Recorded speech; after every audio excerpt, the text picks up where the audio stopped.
I'm Don Bender with AFS Trinity, and this is the XH150. Gasoline engines and diesel engines have reached the limits of what can be accomplished in reducing fuel consumption. The next step is to displace gasoline with electricity.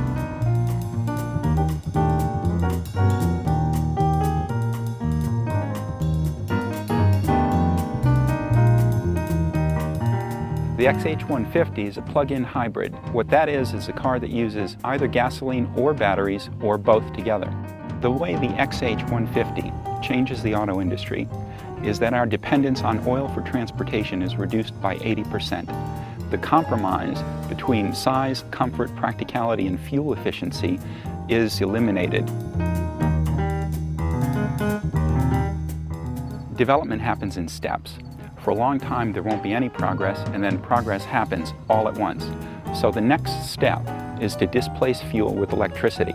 And in order to do that, you have to have range. Most people drive less than 40 miles a day. So what we're proving here right now on this track is a 40-mile all-electric range. So good test? Great test, 41.9 miles. 41.9 miles. The whole thing worked, the whole system worked. Yep.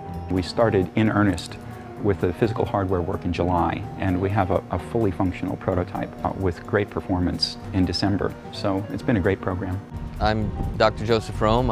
I'm a senior fellow at the Center for American Progress, where I run the blog climateprogress.org, and I spent 5 years at the Department of Energy helping to run the Office of Energy Efficiency and Renewable Energy, which does most of the government's clean vehicle research and development. We just got done with our range tests, so we have a little bit left in the battery, which will be sufficient for us driving around and you getting a feel for the vehicle. Definitely accelerates. That's nice. Well, I was impressed. I mean, it runs like an electric car, and that means it can really accelerate. It's quiet. It's got very good handling, particularly for all the weight it's carrying. It really moves very well, much better on battery than it does with a gas engine. And obviously the Ricardo people have done a very good job in sort of making this prototype car or demonstration car, as much like a regular car as you could want. The fundamental problem for any battery, but certainly for lithium-ion batteries, is that they don't like to discharge a lot of power rapidly, which is what you do when you put your foot on the accelerator if you're going up a hill or you're merging into traffic. The question is, do we have to wait for a breakthrough in lithium-ion batteries to solve this problem? I think if this car is able to do what the AFS Trinity says, then you potentially solve all the problems without needing a breakthrough in the battery. What you'll see is the capacitor working. That's very noticeable when you drive the car. You step on the accelerator and you see the capacitor source energy to the drivetrain. When you reach speed, level off, take your foot off the accelerator, then it automatically recharges. So the purpose of the ultracapacitor is to act as a surge capacity. The ultracapacitor can store and discharge electricity very rapidly. So it can handle all the spikes in power demand and allow the battery to run at a very constant rate of discharge and charge, which is very good for the lifetime of the battery. It's also very good for safety issues. This is, clever engineering using existing technology. You can now basically almost never have to go to a gasoline station. You can charge up at night, so you have the convenience there.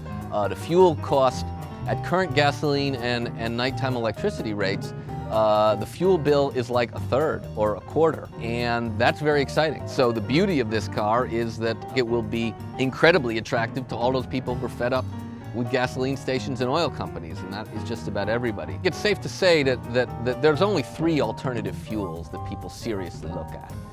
They look at ethanol, biofuels, which at least the current generation of ethanol from crops like corn don't have much benefit in terms of greenhouse gas emissions. And then you have electricity and hydrogen. And I wrote a book, The Hype About Hydrogen, which was originally going to be a primer on hydrogen, but as I read the literature and talked to the people, it became clear to me that hydrogen cars are just much, much tougher to design practically and to get a fueling infrastructure for.